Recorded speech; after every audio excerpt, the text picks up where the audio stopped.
betul-betul fokus dengan stamina yang mereka punya sekarang.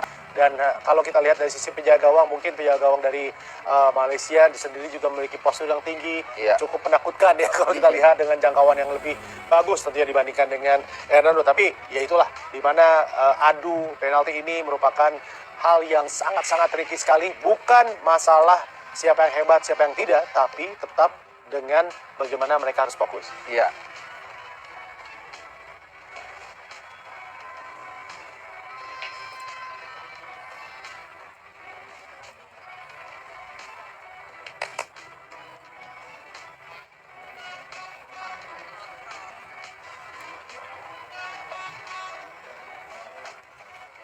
Ya, kita lihat sudah memberikan ancang-ancang ya, ataupun memberikan instruksi. Ini saya pikir aturan yang baru yang perlu dipahami ya. Penjaga gawang tidak boleh bergerak dari luar garis garis gawang, garis atau goal line sebelum ada eksekusi dari penjaga dari penendang penalti. Betul. Sehingga kalau ini terjadi bisa ada kemungkinan untuk diulang. Ini yang mungkin harus diperhatikan. Ini lebih strictly sekarang wasit dalam mengimplementasikan aturan ini. Dan ini adalah Muhammad Hadi bin Fayyad Abdul Razak ya, yang akan menendang tendangan pertama ini bagi kubu Malaysia. Akan kita lihat seperti apa nanti yang akan dilakukan oleh Hernando sebagai penjaga gawang dari Indonesia. Ya, ini tentunya akan soal mental kalau ada penalti. Ya, pemain yang sudah mencetak 2 gol ya. Betul. Di tim nasional Malaysia menghadapi Hernando Ari. Ya. Kita akan saksikan di sini. Oh, berhasil ditepis dengan sangat baik sekali tadi dibaca oleh Hernando. Luar biasa kalau kita lihat Harpa. Ya, ini start yang sangat baik. Kita lihat bukan hanya soal kita punya kesempatan untuk leading, tapi juga secara moral, secara mental ini seharusnya bisa mengangkat ya eksekutor berikutnya. Pressure akan lebih kecil. Ya. Dan ini sekali lagi akan menjadi adu mental ya. Betul. Dan kita akan lihat mungkin ada juga salah satu dua yang mencoba melakukan panen kakik ya. Ini akan menjadi satu yang menarik. Dan kita lihat sang kapten ya, ini untuk biasanya memang dipilih penendang pertama ini yang katakanlah punya mental baja ya untuk bisa memastikan gol dan mengangkat moral rekan setimnya. Mudah-mudahan dengan apa yang terjadi tadi dengan kakinya jangan banyak pengaruh ya bagi Asnawi sendiri untuk melakukan tendangan ini. Asnawi Mangku Alam Bahar kita akan saksikan tentunya menghadapi penjaga gawang Muhammad Rahizadli bin Rahalim. Asnawi menghadapi Rahalim sekarang. Oh, sayang sekali. Kita lihat bagaimana terlalu tinggi terkena tiang tadi, sebuah hal yang sangat-sangat mengecewakan bagi Asnawi. Ya, ketika tendangan seperti ini ya mengenai Mistar ini memang sudah di luar kemampuan pemain untuk mengontrol ya. Artinya kalau kita bisa bayangkan turun saja mungkin 5 cm bisa jadi itu sudah masuk ya. Jadi kalau di statistik itu kan tidak masuk on target ya, tapi sebenarnya kalau kita lihat dari faktual ini sangat dekat sekali dengan gol. Sayang sekali. Tapi paling tidak kita masih imbang, skornya 0-0 saat ini ya. Dan sekarang kita akan lihat apakah Hernando kembali lagi akan mendapatkan feelingnya di tendangan kali ini. Ketika ini sangat ditunggu-tunggu. Ini adalah pemain nomor punggung 12 tadi dari kubu Malaysia. Oh, sayang sekali. Dengan mudah tadi masuk bagi kubu Malaysia. Sekarang memimpin tentunya dengan 1-0 melalui Muhammad Hari Hakim bin Mamat. Iya, kalau kita lihat bagaimana eksekusi yang sangat baik ya, ini dari dengan kaki kiri. Kita lihat sebenarnya sudah sempat kena ya, tapi kencang sekali ya. Jadi kita lihat tebakan atau feeling dari Hernando sudah baik, tapi memang luar biasa kerasnya dan saya pikir Hernando sudah melakukan yang terbaik. Ya, dan tentunya sekarang kita menyaksikan bagaimana Muhammad Ridwan yang akan menghadapi penjaga gawang dari Malaysia, Hadi Azri. Mudah-mudahan Muhammad Ridwan bisa tetap fokus di sini. Kita akan lihat harus gol ini. Ya, sama-sama nomor 12. Betul. Tadi Malaysia 12, kita 13, mudah-mudahan masuk juga. Iya, betul. Kita lihat. Ridwan sekarang. Oh, datar saja dan bisa masuk dan menyeimbangkan kedudukan di sini. 1-1, sebuah eksekusi yang sangat dingin dilakukan oleh Muhammad Ridwan. Ya, baik, tidak pakai teringaling-aling, langsung dia sudah tentukan kemana dia akan mengarahkan bola kencang. Nah, ini biasanya kalau seperti ini lebih baik daripada ragu atau mencoba melakukan spekulasi dengan pelan tapi ujung kencang, agak sedikit ke ujung, maka ini biasanya sulit untuk dijangkau. Ya, semakin menegangkan tentunya kita lihat di sini viewers. bagaimana pertandingan harus berujung dengan adu penalti bagi kubu Malaysia dan juga Indonesia. Dan ini pemain-pemain yang baru yang mereka masukkan menjadi penendang. Lukman Hakim bin Samsudin sekarang. Ya, ini adalah andalan ini depan ataupun targetnya dari Malaysia. Kita tunggu. Oh, bisa ditembak lagi oleh Hernando, luar biasa. Kedua kalinya dia melompat ke sisi sebelah kanan, berhasil menepis tendangan dari Lukman Hakim.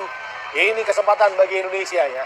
Ya, ini menarik ya kalau On kita fire. lihat apakah memang ini hasil analisa dari tim kepelatihan Sintayong yang bisa kembali menebak arah bola dengan tepat, atau memang ini insting seorang Hernando Ari yang di dua kesempatan terakhir bahkan tiga ya. Betul. Tiga ini selalu arahnya tepat. Ya. Ini menarik untuk kita kaji. Mungkin setelah pertandingan pas preskon, mungkin saya berharap ada wartawan yang bertanya ya, apakah memang ada persiapan khusus untuk adu penalti sehingga Hernando Ari jauh ini bisa menebak arah bola dengan tepat. Ya, Marcelino yang tentunya juga menjadi algojo saat itu ketika Indonesia menang 4-0 ya. Iya. Dan berhasil melesakkan gol saat itu. Dan sekarang akan kita lihat apakah Marcelino akan bisa membawa Indonesia unggul atas Malaysia sekarang. Kita lihat Marcelino. Oh, berhasil dengan sangat baik sekali. Tenang kita lihat dan akhirnya gol bagi Indonesia, unggul sekarang sementara dengan skor 2-1. Iya, artinya di turnamen ini sudah dua kali dia mencetak gol dari titik putih, satu dalam tentunya adu tos-tosan dan satu lagi dari pertandingan di grup babak grup. Dan kita lihat ini sebuah eksekusi yang dingin, kita lihat tenang sekali, kencang, dan dia sudah sama juga ini, sudah yakin, sudah firm sejak awal tahu ingin mengarahkan bola kemana dengan speed seperti apa. Betul, dan tentunya juga kita sama-sama penjaga gawang ya kalau main bola. Dan ini kalau kita tahu bahwa ada prinsip di mana kalau loncat ke kanan terus karena satu pasti nyangkut. Iya, betul. Penjaga gawang juga sama sebenarnya, Idan ya. Harus dari awal, karena kalau nunggu itu susah. Susah, Jadi dia harus akan kekejar. Iya, harus kalau memang dia tidak punya referensi seperti apa karakter penendang, dia harus memutuskan dari awal, saya mau ke kanan, ke kiri, atau bahkan di tengah. Betul, dan sekarang tentunya Harith Haidal akan menendang sekarang.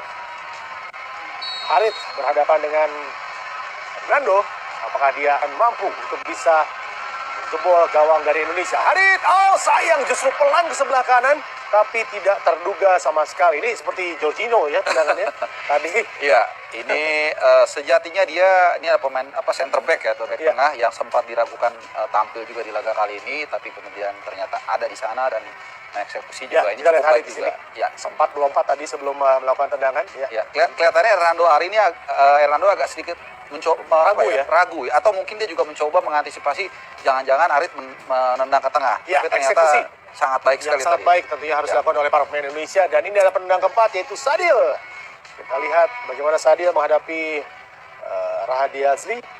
Ini dia gawang yang memiliki postur yang sangat ideal, tapi kita tahu bahwa Sadil sendiri memiliki kemampuan untuk bisa melakukan tendangan penalti dengan baik. Kita berdoa semua para pemain Malaysia, begitu juga Indonesia. Sadil sekarang, hampir saja tadi.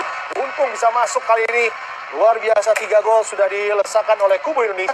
Dan tinggal menunggu satu saja sekarang, apakah Hernando akan mampu untuk menahan tendangan terakhir dari kubu Malaysia. Ya, ini kuncinya. Kita tentunya akan melihat ya, ini akan menentukan kalau sampai Malaysia tidak bisa mengeksekusi, tidak bisa mencetak gol, maka kita otomatis sudah tidak perlu lagi penendang kelima ya. Tapi kalau seandainya masuk, maka kita harus menunggu sampai penendang kelima dan harus masuk kalau memang Indonesia ingin membawa pulang medali perunggu.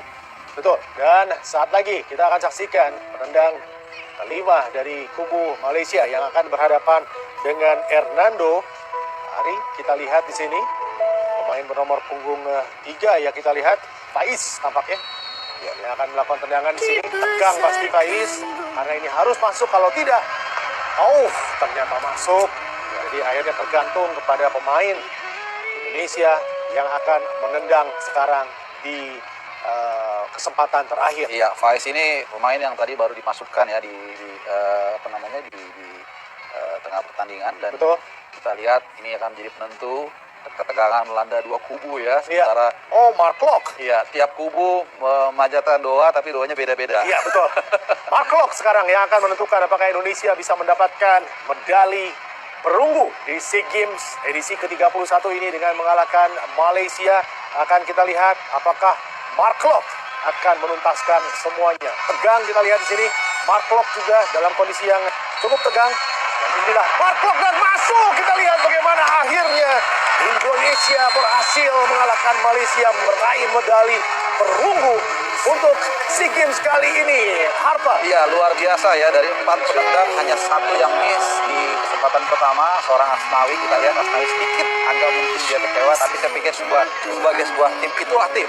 Ketika ada satu mungkin yang sedang kurang berhasil, tapi teman-teman yang lain melengkapi. Dan sekali lagi selamat buat tim nasional Indonesia yang akhirnya mendapatkan medali perunggu. Dan untuk Loh, ini akan menjadi debut, jadi turnamen yang sangat tidak terlupakan karena bisa membawa pulang setidaknya medali perunggu. Iya, kita lihat Sintayong akhirnya bisa membawa Indonesia dan nangis.